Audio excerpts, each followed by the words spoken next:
Date और हर बार धोखा। आंदोलनों के बाद भी नहीं निकली विज्ञप्ति, नहीं चलेगी। तारीख देकर भी बहाली को नहीं मिली मंजूरी। एक है। बार बार के आश्वासनों से शिक्षक अभ्यर्थी मायूस।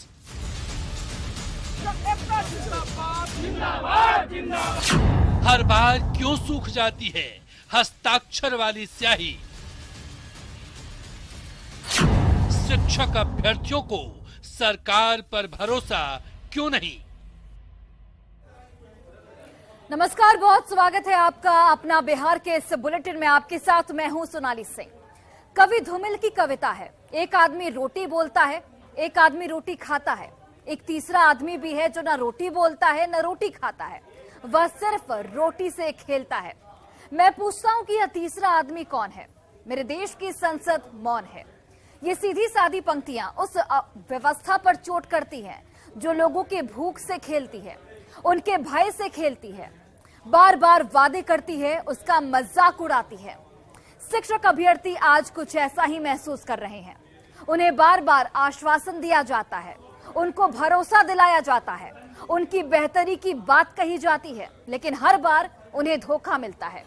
नाराज युवा आंदोलन करते हैं, पुलिस की लाठियां खाते हैं, फिर उन्हें कुछ आश्वासन दिया जाता है। आस निराश के दो राहे पर खड़े शिक्षक अभ्यर्थी समझ नहीं पाते हैं कि आखिर वो करें तो करें क्या, आखिर जाएं तो जाएं कहां।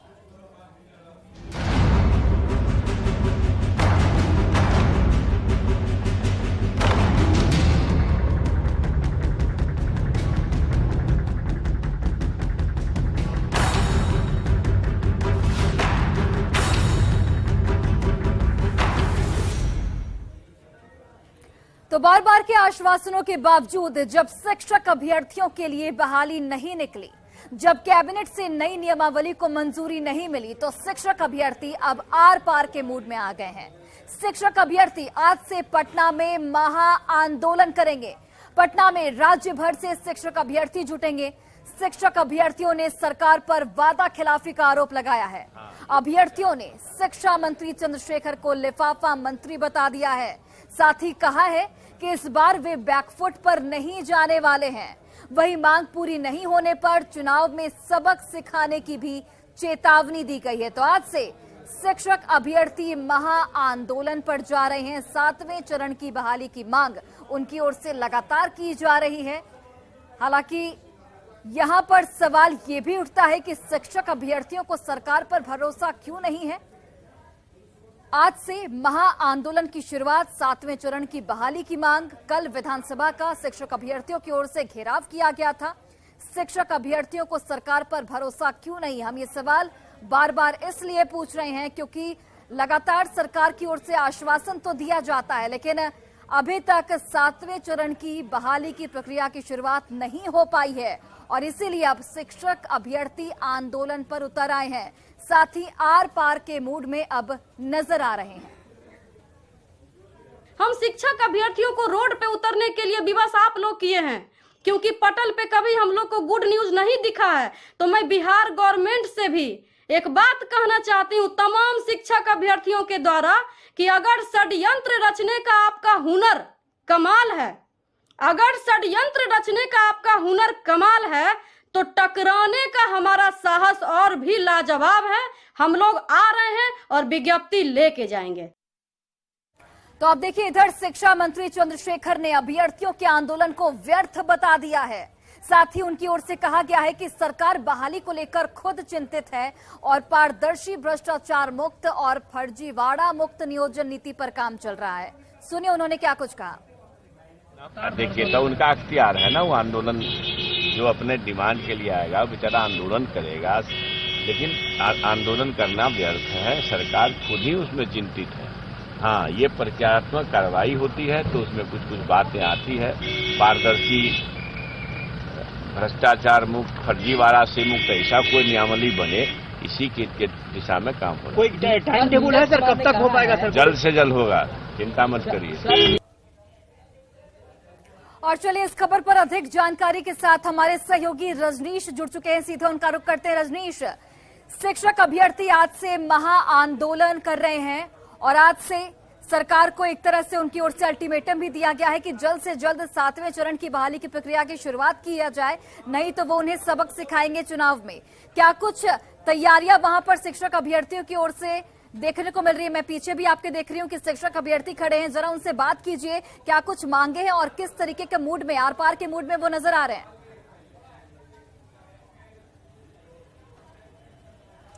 बिल्कुल, देखिए, जब से महागठबंधन की सरकार बनी है तब से लगातार आश्वासन पर आश्वासन मिल रहा है, लेकिन हकीकत में कहेंगे तो अब तक कुछ नहीं हुआ है। नतीजा, जो शिक्षक अभ्यर्थी हैं कई कैबिनेट का इंतजार किए, कैबिनेट में जब मुहर नहीं लगी, 7वें फेज का विज्ञापन नहीं निकला, फिर से एक बार सड़क पर उतरने के लिए सभी तैयार हैं। तो इस वक्त राजधानी पटना की ये तस्वीर है। राज्य भर से शिक्षक अभ्यर्थी जो है जुटने लगे हैं, अलग अलग इलाकों में फिलहाल अभी हैं और पुलिस प्रशासन भी अलर्ट पर है। हम अभी तस्वीर दिखा रहे हैं, ये लोकेशन जो है डाक बंगला चौराहा के आसपास है और अभ्यर्थियों ने अब लोकेशन का भी ऐलान कर दिया है कि अब डाक बंगला चौराहा से इनकम टैक्स होते हुए हम विधानसभा घेराव करेंगे। क्या मांग है आप लोगों की? और ये बताइए कि आंदोलन तो आप लोगों ने कर लिया, लेकिन क्या निकला? देखिए, अभी तक आउटपुट हमारे पास कुछ नहीं है, लेकिन मेरा जो कर्म है हमने अपना कर रहे हैं हम लोग, क्योंकि सरकार जो है अनसुनी सरकार है। जिस प्रकार से हम लोग रोड पर पूरे वर्ष 2022 वर्ष बिताया, 2023 भी ये बितवाना चाहती है अपने चुनाव के चक्कर में। करेंगे आंदोलन? ये आंदोलन निरंतर जारी रहेगा जब तक सरकार सुन नहीं लेती है। पिछली बार की लाठीचार्ज हुआ, आप लोगों को चोटें आई, इस बार फिर से आप लोग हैं, पुलिस भी तैयार है? बिल्कुल, पुलिस तो तैयार ही रहती है और फिर से तैयार है। हम लोग फिर से लाठी खाने के लिए आ गए हैं पटना में। मारे बर्बरता पूर्वक हम लोग पर पिटाई होता है, करे सरकार। मंत्री जी ने साफ कह दिया, शिक्षा मंत्री, की आपका आंदोलन व्यर्थ है। ये बात बिल्कुल निराधार है। यदि सरकार, हम लोग कोई आंदोलनजीवी नहीं है, हमारा कोई शौक नहीं है कि हम पटना के सड़कों पर पुलिस द्वारा लाठीचार्ज हों, घायल हों, मारपीट के शिकार हों। शिक्षा मंत्री जी की बातों पर अब भरोसा रहा नहीं है, क्योंकि उन्होंने खुद ट्वीट करके जब ये बात को बोला था कि 7वें चरण की शिक्षक बहाली की नियमावली कैबिनेट में जारी कर दी जाएगी 24 अप्रैल को ही, अभी तक आया नहीं। ये बताइए कि मंत्री जी ने जब ट्वीट किया था उसके बाद आप लोगों ने उनसे पूछा नहीं कि आपका ट्वीट का क्या हुआ? हम लोगों ने पूछा भी। उसके बाद आप देखेंगे बिहार विधानसभा में माननीय मुख्यमंत्री जी भी बोले थे कि इन्होंने जो बोला वो गलत बोला, और इनकी फिर क्वेश्चन पूछी गई तो बोला गया कि विचाराधीन है भी नियमावली। अच्छा। और एक चीज और है, हमको तो ये समझ में नहीं आता है कि बिहार सरकार चाहती क्या है। बिहार के अंदर रहने वाले जो विद्यार्थी हैं पिछले 4 साल से रोड पर बह रहे हैं, हम लोग को शौक नहीं है। हम लोग कहाँ आप लोग अभी प्रदर्शन करेंगे? अभी हम लोग की कोई पता नहीं कहां से कहां हम लोग प्रदर्शन करेंगे, लेकिन विधानसभा घेराव करेंगे। विधानसभा में अभी चल रहे हैं ना, प्रश्नकाल चल रहा है, हम भी प्रश्न पूछने जाना चाहते हैं। हमारा भी अधिकार होना चाहिए। जब हमारे चुने हुए प्रतिनिधि जब वहां पहुंच के सवाल पूछेंगे तो उनसे नहीं हो पा रहा, क्योंकि चुने हुए प्रतिनिधि अपने सत्ता भोग में मलाई खाने में शामिल हो जा रहे हैं। बीजेपी का भी आपको साथ मिला था, क्या हुआ? सर, सब अपनी राजनीतिक रोटी सेक रहे हैं। हम लोग सर आंदोलनजीवी नहीं, हम लोग अपनी हक के लिए आए हैं। हम लोग जिसको चुन के विधानसभा में भेजते हैं वो हम लोग का मांग नहीं उठाते हैं, उनकी बात नहीं मानते। ऐसा विधान सत्य चला गया, क्या फायदा? क्यों लग रहा है आपको कि 3.5 साल हो गया है, रोज तारीख पर तारीख मिल रही है, आखिर कहाँ लोचा कहाँ? सर, ये सरकार में जो बैठे हैं वही जानेंगे ना। हम लोग तो पढ़ लिख के सर नौकरी चाह रहे हैं, ताकि बच्चे जो बिहार के बिना शिक्षक के पढ़ रहे हैं उसको अपना योगदान दे। घर वाले मना नहीं करते हैं? पटना में जा रहे हो, लाठीचार्ज होगा, चोट लगी, अस्पताल जाना पड़ेगा। हर बार घर से जबरदस्ती यहाँ आना होता है भैया, और बताते हैं कि लोचा कहाँ है। हम लोगों को सबसे ज्यादा शिकायत तेजस्वी यादव से है। अच्छा। पिछले 44 महीने से हम लोग इतने परेशान है, बार बार आंदोलन कर रहे हैं, और उन लोगों ने बहाली को चुनावी मुद्दा बनाना चाहा। और सच्चाई ये है कि जिस तरह से हम लोग 44 महीने से बेरोजगार बन के घूम रहे हैं, सीटें पास करके सारी अर्हता रखते हुए बेरोजगार बन के घूम रहे हैं, अगर उनको लगता है कि चुनाव में इसका फायदा मिलेगा तो उनको सबसे ज्यादा नुकसान इससे होना है। क्योंकि नुकसान इसलिए होगा कि अगर जिस तरह से हम लोग 44 महीने से बेरोजगार हैं, तो अगले विधानसभा चुनाव में उन तेजस्वी यादव को भी बेरोजगार हम लोग कर देंगे। ये देखिए, ये साफ तौर से अल्टीमेटम दे रहे हैं अभ्यर्थी सरकार को कि हम 44 महीने से बेरोजगार हैं, अब हम महागठबंधन की सरकार को यानी डिप्टी सीएम तेजस्वी यादव को हम बेरोजगार कर देंगे। और यही लगातार चेतावनी दे रहे हैं। जाहिर है कैबिनेट की बैठक होती है, कैबिनेट से पहले शिक्षा मंत्री ट्वीट करते हैं कि आपकी नियमावली पर अंतिम मुहर लगने वाली है, शिक्षा विभाग ने प्रस्ताव जो है स्वीकार कर लिया है, अब कहीं लोचा नहीं है। फिर से सदन जब शुरू होता है, मंत्री जी कहते हैं कि अभी कहीं न कहीं जो नियमावली है वो अंतिम रूप से तैयार हो रही है। तो कहीं ना कहीं सवाल तो कई हैं, लेकिन अब आंदोलन होगा, आंदोलन के बाद सरकार का रुख क्या होगा ये देखने वाला समय बताएगा। जी बिल्कुल रजनीश, बहुत बहुत धन्यवाद तमाम शिक्षक अभ्यर्थियों से बातचीत करने के लिए। आगे आपसे फिर से जुड़ेंगे, फिलहाल बहुत बहुत धन्यवाद। तो चलिए बढ़ते हैं आगे। सवाल उठता है कि शिक्षक अभ्यर्थियों को सरकार पर आखिर भरोसा क्यों नहीं है। शिक्षा मंत्री कई बार ट्वीट करके कह चुके हैं कि 7वें चरण का शिक्षक नियोजन नई नियमावली के तहत होगा। शिक्षा मंत्री ने नई नियमावली पर हस्ताक्षर कर देने की भी बात कह दी है। शिक्षा मंत्री के आश्वासनों के बावजूद भी नई शिक्षक नियमावली कैबिनेट की बैठक में नहीं आ पाई। कैबिनेट में नई नियमावली नहीं आने से अभ्यर्थियों में आक्रोश है, अभ्यर्थियों में गुस्सा है। विधानसभा में सीएम नीतीश कुमार ने शिक्षा मंत्री को सलाह दी कैबिनेट की बात बाहर नहीं कहने की। शिक्षा मंत्री को सलाह दी गई नीतीश कुमार की ओर से। सीएम ने सदन में शिक्षकों की बहाली जल्द होने की बात कही। अब सीएम नीतीश कुमार के बयान के बाद कैबिनेट की अगली बैठक में भी नियमावली को मंजूरी नहीं मिल पाई। नियमावली को कैबिनेट में नहीं लाने से अभ्यर्थियों का गुस्सा अब और भी ज्यादा बढ़ता जा रहा है। शिक्षक अभ्यर्थी अब और इंतजार करने के मूड में बिल्कुल नहीं है। अभ्यर्थी अब सड़क पर उतर अपने हक की लड़ाई तेज करना चाहते हैं। अभ्यर्थियों ने आंदोलन की पूरी तैयारी कर रखी है। इधर शिक्षा मंत्री ने अभ्यर्थियों के आंदोलन को व्यर्थ करार दे दिया। शिक्षा मंत्री ने शिक्षक बहाली को लेकर गंभीरता की बात कही है, लेकिन शिक्षक अभ्यर्थी को अब इन आश्वासनों पर भरोसा नहीं हो रहा है, क्योंकि कई बार इन्हें महज एक आश्वासन दे दिया गया, लेकिन काम आगे नहीं बढ़ा। शिक्षक अभ्यर्थी बार बार की तारीख से तंग आ चुके हैं। शिक्षक अभ्यर्थियों की मायूसी अब और भी ज्यादा बढ़ती जा रही है। तो शिक्षा मंत्री ने सदन में जो आंकड़े दिए उसके मुताबिक बिहार में 3 लाख से ज्यादा शिक्षकों की बहाली हो चुकी है। प्राथमिक विद्यालय में 80,000 शिक्षकों की नियुक्ति हो चुकी है। माध्यमिक और उच्च माध्यमिक विद्यालय में 1,30,000 नियुक्तियां हो चुकी हैं। वहीं प्राथमिक विद्यालयों की बात करें तो शारीरिक शिक्षक 6500 हैं। प्राथमिक विद्यालयों में प्रधान शिक्षकों की संख्या 40,506 है। उत्क्रमित उच्च माध्यमिक प्रधानाध्यक्ष 6,000 हैं। कंप्यूटर शिक्षक 7,306 हैं। वहीं उर्दू, फारसी, अरबी के शिक्षक 26,500 हैं। विश्वविद्यालयों में अतिरिक्त सहायक प्रधानाध्यापक 3,000 हैं। तो ये शिक्षा मंत्री ने एक डेटा तैयार करके ट्वीट किया है, लेकिन सवाल यही कि आखिर इंतजार और कब तक शिक्षक अभ्यर्थियों को करना पड़ेगा, क्योंकि आश्वासन तो मिल जाता है लेकिन उस आश्वासन के तहत काम नहीं किया जाता। और आज से शिक्षक अभ्यर्थी जो हैं वो महा आंदोलन पर उतरेंगे। 11 बजे का वक्त दिया गया है जब महाआंदोलन की शुरुआत होगी और विधानसभा का शिक्षक अभ्यर्थियों की ओर से घेराव किया जाएगा। बढ़ते हैं आगे। मुंगेर में जमालपुर रेलवे स्टेशन के आउटर सिग्नल के लोको शेड गेट नंबर 6 के समीप जमालपुर साहिबगंज वर्धमान पैसेंजर ट्रेन की एक बोगी उस समय पटरी से उतर गई जब ट्रेन को यार्ड से निकालकर प्लेटफॉर्म नंबर 3 पर लाया जा रहा था। बेपटरी होने की वजह से अप और डाउन लाइन पर 3 घंटों तक परिचालन बाधित रहा। हमारे सहयोगी अरुण शर्मा के इस रिपोर्ट को आप देखिए। जमालपुर स्टेशन के लोको गेट के पास आज जब जमालपुर साहिबगंज पैसेंजर ट्रेन को, जिनकी सभी बोगी खाली थी, उसको सेंटिंग किया जा रहा था, तो उसी समय इस जमालपुर साहिबगंज पैसेंजर ट्रेन की एक बोगी जो है वो डिरेल हो गई, पटरी से उतर गई।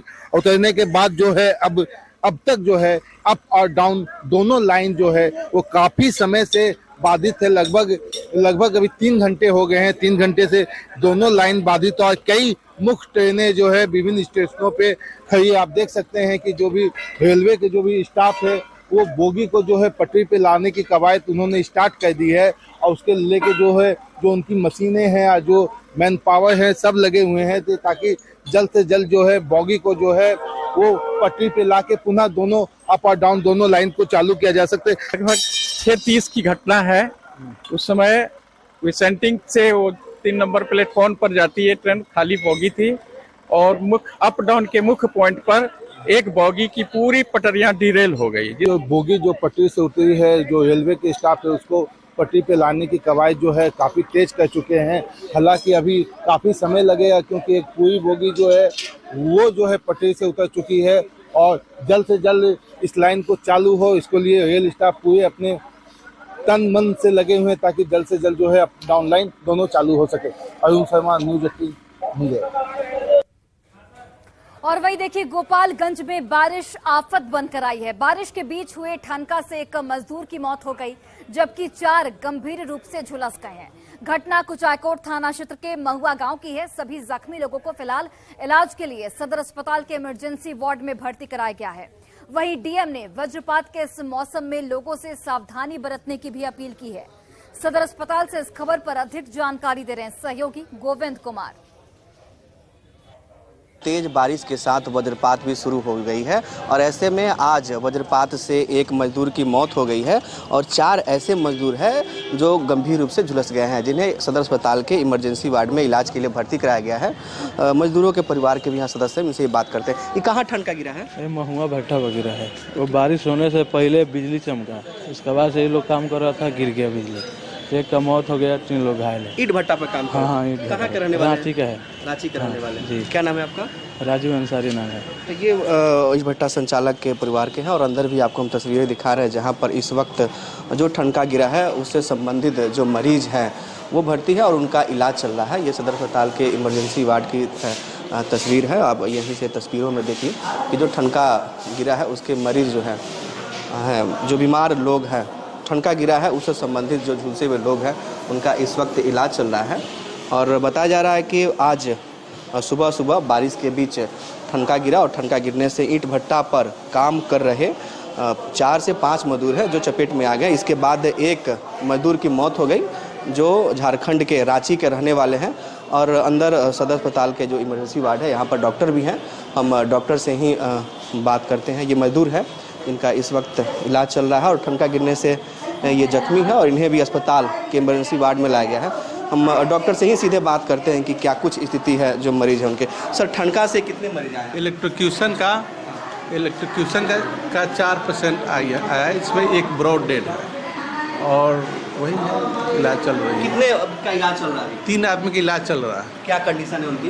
कंडीशन अभी खतरे से बाहर नहीं बता सकते हैं ना, अभी कंडीशन जो है कंट्रोल में है, देख इलाज चल रहा है। ऐसे मौसम में कैसे लोग बचाव करें? ऐसे मौसम में जहाँ बारिश उरिश का समय है, जहाँ तक पॉसिबल है बाहर नहीं निकले, जो ठंड और पेड़ के अंदर नीचे नहीं छुपना चाहिए। ये सदर अस्पताल के इमरजेंसी वार्ड के डॉक्टर हैं और लगातार लोगों से भी अपील की जा रही है कि ऐसे मौसम में खासकर पेड़ के नीचे न रहे, खुले मैदान में भी काम करने न जाए। मौसम विभाग के अलावा जिला प्रशासन ने भी वज्रपात और बारिश को लेकर अलर्ट जारी किया है। ऐसे में अब जरूरत है लोगों को सावधानी बरतने की। गोविंद कुमार, न्यूज 18 गोपालगंज। वही देखिए, बेगूसराय पुलिस एक बार फिर सुर्खियों में है। मुफस्सिल थाने की पुलिस ने लॉकडाउन के दौरान 8 व्यक्तियों पर सरकारी कार्य में बाधा डालने और तोड़फोड़ का मामला दर्ज किया था, जिसमें एक 2.5 साल के बच्चे पर भी पुलिस ने मामला दर्ज कर दिया। पुलिस के इस करतूत की वजह से पूरा परिवार परेशानी झेल रहा है और लगातार थाने और कोर्ट का चक्कर काट रहा है। हालांकि कोर्ट ने 2.5 साल के बच्चे को जमानत देने से इनकार करते हुए पुलिस को अनुसंधान कर बच्चे के ऊपर से मामला उठाने का निर्देश दे दिया है। हमको पता नहीं। तो कैसे पता चला? पता चला यही जो गए थाना में करवाने को। किसका किसका नाम दे दिया? हमको है नाम है ये इसका, हर्षा, रुकेश का, छोटू का, मतलब पूरे परिवार का नाम दे दिया? हाँ, और है। हाँ। तो उसमें बच्चा का कौन बच्चा है? बच्चा कौन बच्चा है? तो क्या लगता है कि छोटा बच्चा? अब क्या लगता है, नहीं लगता, अब वो जो किए हैं केस वो उसके ना। मुफस्सिल थाना क्रम संख्या 224/2021 दर्ज किया, जिसमें 8 आदमी को मुद्दालय बना। एक आदमी जो हर्ष कुमार, उसका उस समय मात्र उम्र था 2-2.5 साल, उसको मुद्दालय बना दिया और इस पर आरोप लगाया कि ये तोड़फोड़ किया है, सरकारी कार्य में बाधा दी। और वहीं एआईएमआईएम चीफ असदुद्दीन ओवैसी आज 2 दिवसीय सीमांचल दौरे पर आ रहे हैं। आगामी लोकसभा चुनाव और विधानसभा चुनाव के मद्देनजर उनके इस दौरे को बेहद अहम माना जा रहा है। वो यहां रोड शो करने वाले हैं और चुनावी जनसभा को भी संबोधित करेंगे। तो ओवैसी के सीमांचल दौरे के क्या कुछ मायने हैं, देखिए। ओवैसी की पार्टी का वजूद मुसलमान वोटों पर ही टिका है। बिहार का सीमांचल का इलाका मुस्लिम बाहुल्य है, इसलिए ओवैसी के इस दौरे को बेहद महत्वपूर्ण माना जा रहा है। 2020 के विधानसभा चुनाव में सीमांचल में ओवैसी की पार्टी को 5 सीटें मिली। 2019 के लोकसभा चुनाव की अगर बात करें तो वहां सीमांचल में ओवैसी की पार्टी को 3 लाख वोट मिले। 2019 के ही लोकसभा चुनाव में सीमांचल में ओवैसी की पार्टी को करीब 26.78% वोट मिले। ओवैसी के दौरे से महागठबंधन में बेचैनी क्यों है, वो भी अब जानिए। तो बिहार में मुस्लिम आबादी करीब 16% है। 243 सीटों में से 47 सीटों पर मुस्लिम वोटर निर्णायक भूमिका में हैं। 47 सीटों पर मुस्लिम आबादी 20 से 40% है। 7 सीटों पर मुस्लिम आबादी 30% से ज्यादा है।